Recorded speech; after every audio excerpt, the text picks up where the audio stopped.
I have 8 o'clock, Mr. President. Good morning, everyone. I'd like to call to order the study session for the day before the Ides of March. All a very happy Ides of March. Wow. If you don't know what the Ides of March is, Google it. We used to say look it up in the encyclopedia. Madam Clerk, maybe have a roll call, please. Yes, Director Brett Eccles, Here. Vice Secretary Robert Uten, Secretary Arthur Perry, Vice President Arlene Schaefer, President Michael Schaefer. Thank you.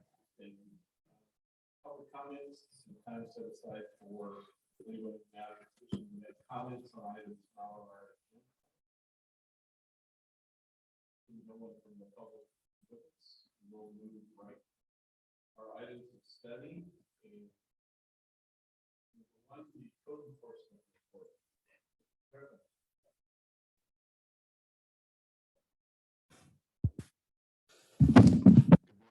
Schaefer, members of the board. I'm here to present my report for the month of February. This report summarizes major points for 3 ordinance enforcement topics covering scavenging, graffitiing, and trash container enforcement. For the month of February, the CMSD interim code enforcement officer focused his efforts on patrols in various parts of the community. The goal is to identify and deter instances of scavenging and residential trash carts left within public view. In the month of February, the district saw a number of complaints filed with the CMSD code enforcement officer staff regarding scavenging activity in the city. As with most scavenging complaints, the alleged violations take place in the early morning hours. In order to address resident concerns, the interim code enforcement officer is patrolling the streets by 6:30 a.m. Included below are instances of scavenging that were detected while the officer was investigating specific complaints. For the month of February, I was able to make contact with one scavenger. My first contact with this individual over on the west side. And he left without incidents after a warning notice was given to him. Any questions on that part?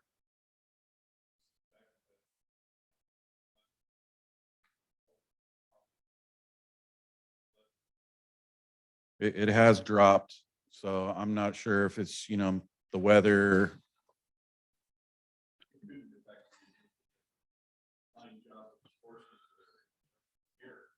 Thank you, sir. A trash container. I would guess it's more you being out there. That's at least 2 months in a row, maybe 3 that it's been less than 5. So that's, I mean, wasn't that long ago, it was 10 thereabouts, so. It just was. being out there helps, and then actually speaking with these folks, and I know the person that's around in my neighborhood. He pokes his head up from time to time, but not like he was doing, so. You're doing great work, thank you. I actually followed him the other day. He wasn't going into any carts. He was hitting all the public trash cans, bus stops, Circle K on Del Mar. So maybe he's got the point here. So thank you. I appreciate that. Thank you. Trash container enforcement.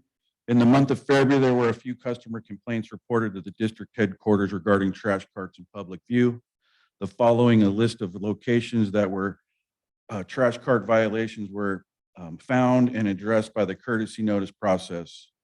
The month of February, I had 103 cases listed by the streets below.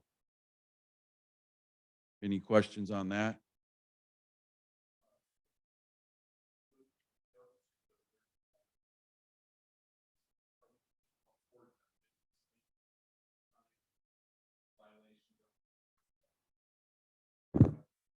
Yes, we'll track those and report out to the board.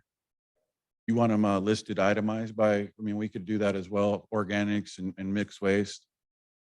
Yeah, I mean, it's, I'm not sure we're gonna see it. It's not gonna be a huge thing, but whatever you guys. I'm really not serious on numbers.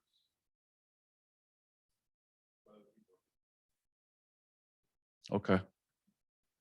And so that concludes my report for the month of February. Any other questions?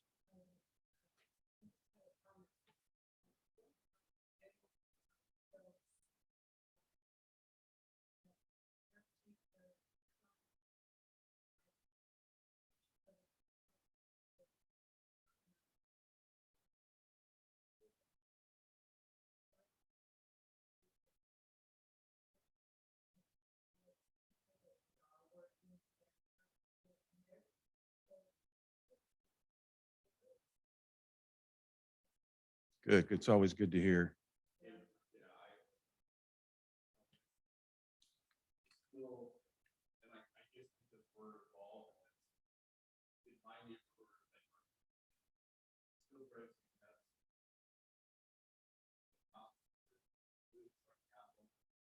and there's stuff stacked cardboard box and stuff stacked on top, or right. And I've seen the drivers get out, take that stuff and throw it, then get back in their truck. Yeah, that's a good practice. Whenever I see him doing any of that stuff, I do stop and tell him, thank you and appreciate their hard work for, the residents.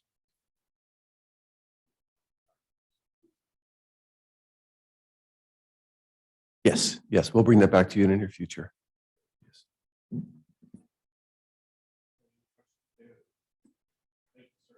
Thank you.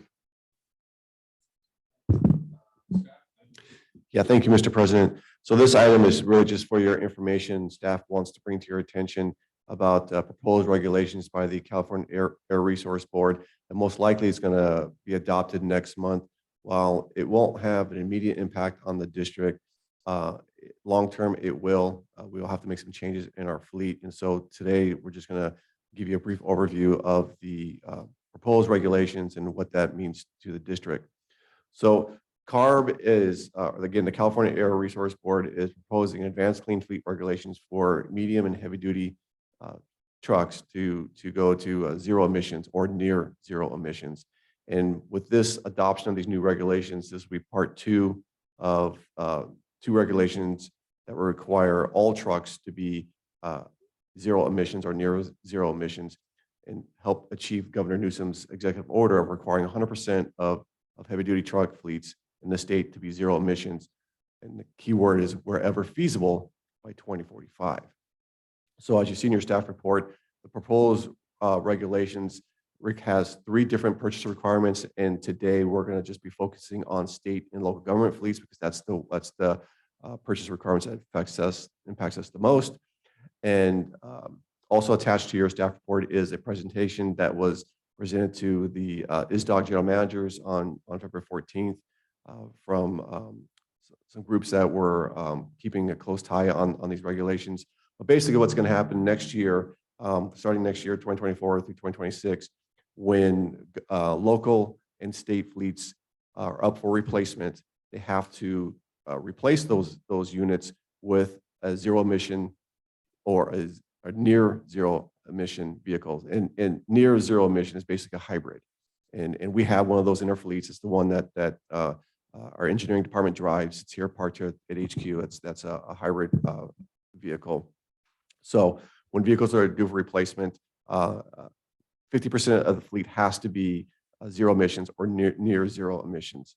Now, there are some extensions and exemptions. For instance, state and local government agencies can continue using existing internal combustion engine vehicles until the replacement of the zero emission vehicle is received. In addition, agencies are allowed to purchase internal combustion engines when there is not zero emission vehicles available on the market. And for example, that would be like our Vector trucks. The manufacturers have so far informed us they have no plans of converting diesel Vector trucks to electric because of the enormous cost it would be put on to the local governments. Example in the staff report right now, a combination sewer cleaning unit costs about $500,000. This is a significant amount of money.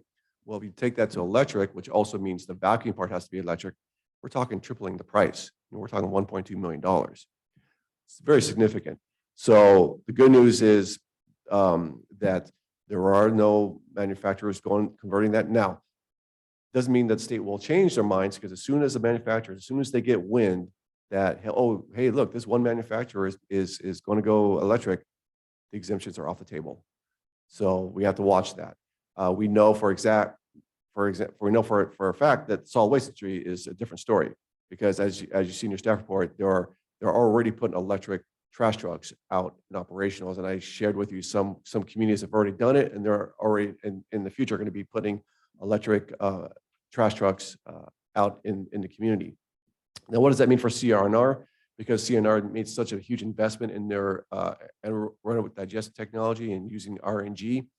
From what I understand, what CARB is telling CNR is that you can continue using your RNG vehicles, but as soon as you add new vehicles to your fleet, those new vehicles to your fleet has to be zero emissions, has to be electric. And it sounds like CNR has gonna, kind of bite the bullet and see this is the way the regulations are going to be. They're in the process of buying one electric trash truck, and they're going to put it in service in the city of Stanton here probably next year, just test it out. So they're seeing that the handwriting on the wall as well.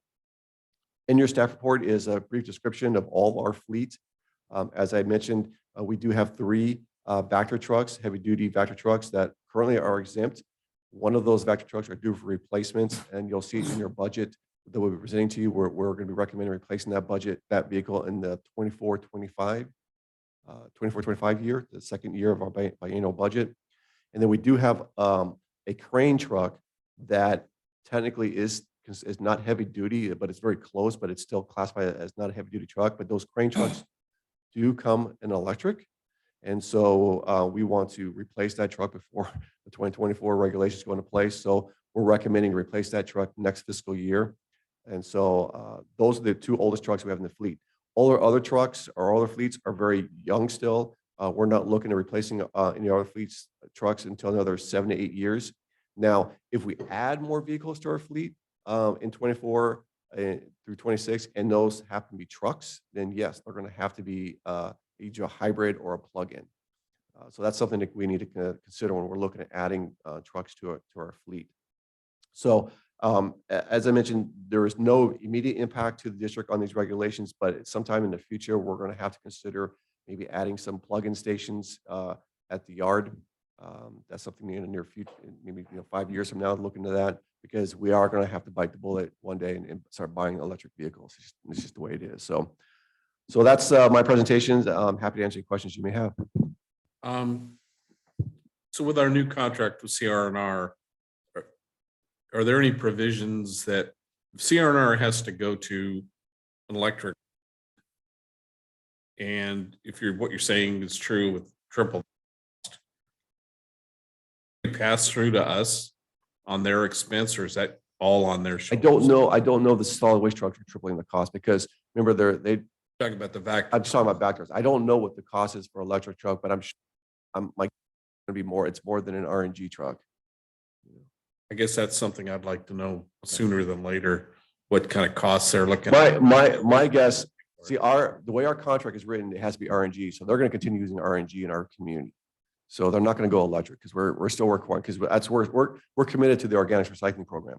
And so we're committed to that program. We're committed to using RNG trucks. They're going to continue using those trucks in our communities. That's kind of what I guessed.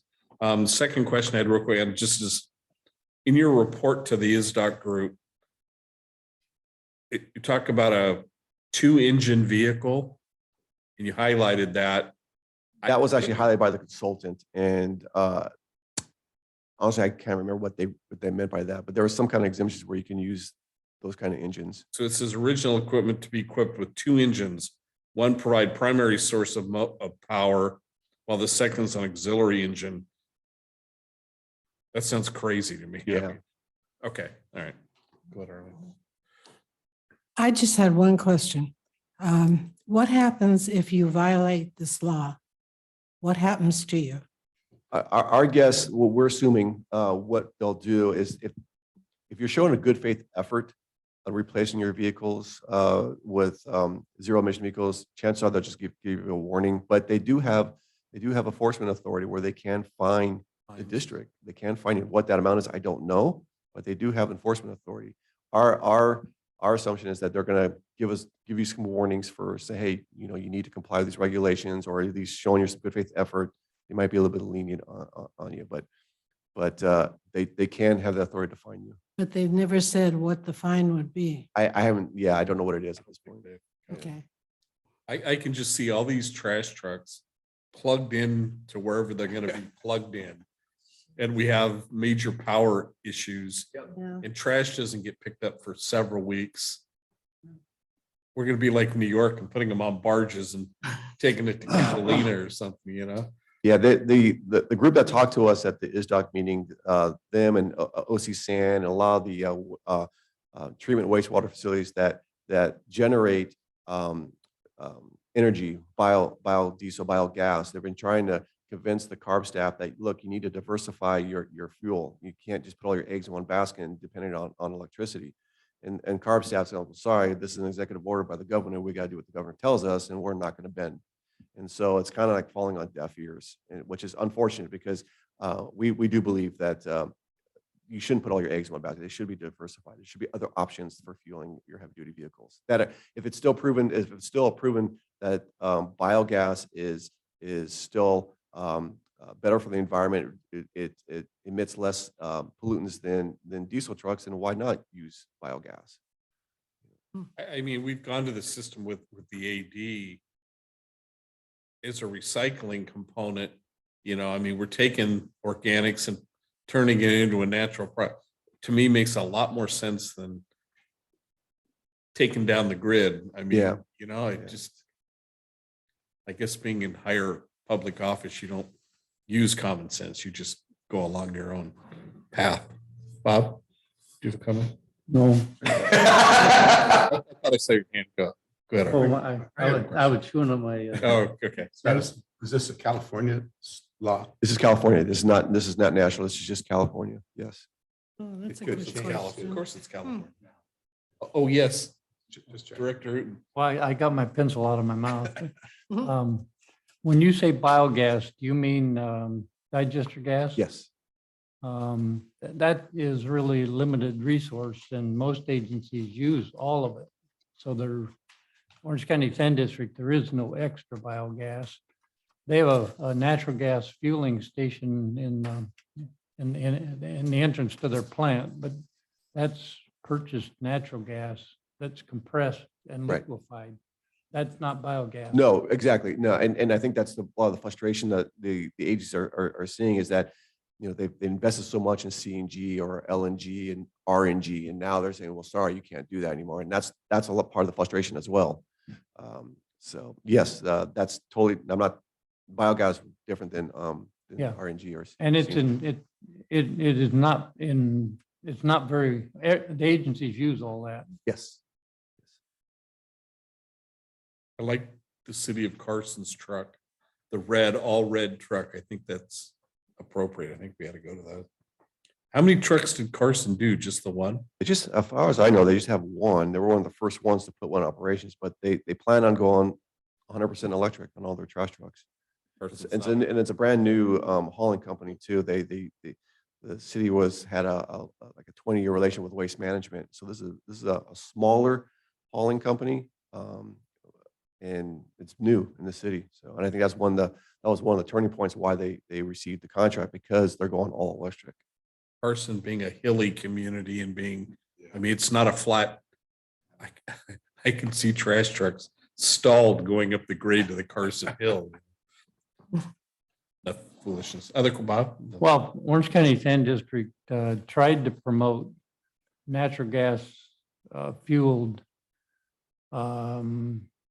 trucks to haul their sewage solids to different places. So one of the vendors got one, and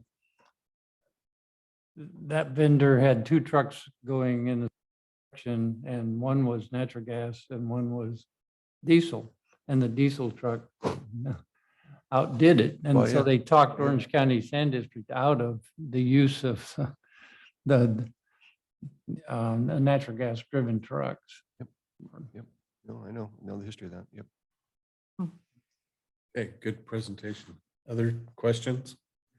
I've got all sorts, but I was taught a long time ago, not, if you don't have anything nice to say, don't say it at all. You would mention. Coming from a younger generation, that's nice to hear. Wow, I think Talk to my kids. Is I'd have to go to the bathroom. that what did you have a question? No, you good? Okay. All right, that concludes our items of study. Any oral communications and director comments? Yeah. Just a brief community announcement. Yesterday, we fortunately, in between the rainstorms, Costa Mesa United was able to put on the annual, I think we're at 19, maybe 20 golf tournament, huge fundraiser. We had several hundred attendees there yesterday. Mesa Verde Country Club does a wonderful job of hosting. And it was just spectacular because all the money raised there goes straight back into the community and the students in the school district and our shared athletic fields and campuses and city managed fields, things like that. So it was and who says business can't be done on a golf course? There was a lot of stuff there. We had several city council members, school board trustees, and some business was done out there for the benefit of everyone. So it was just a great event. Always like to share these community events. And for those of us who enjoy playing golf but aren't very good, this is the tournament for you. So it was a lot of fun, a lot of food and beverage, and my thanks to the entire community, all the business, restaurants, bars, and vendors who donated to the cause. So a lot of fun yesterday, and I'm stuffed today. So thank you. I guess in another golf announcement, the Estancia golf team handily beat Costa Mesa High School's golf team yesterday. Wow. So congratulations to Coach Perry. No. Good event. We shot 191 to their 254. Whoa. We had 191. Sounds like three under. individuals. Pretty good. That's really good. Wow, like under 200. That's good. But I have 3 freshmen on the team, so they're doing pretty good. But I've got 10 great freshmen all along, playing JVs. No doubt. From the T-Winkle program we started, so we got the T-Winkle kids coming to Estancia and playing golf. Love it. All right, if there's nothing else, then we'll adjourn this brief study session.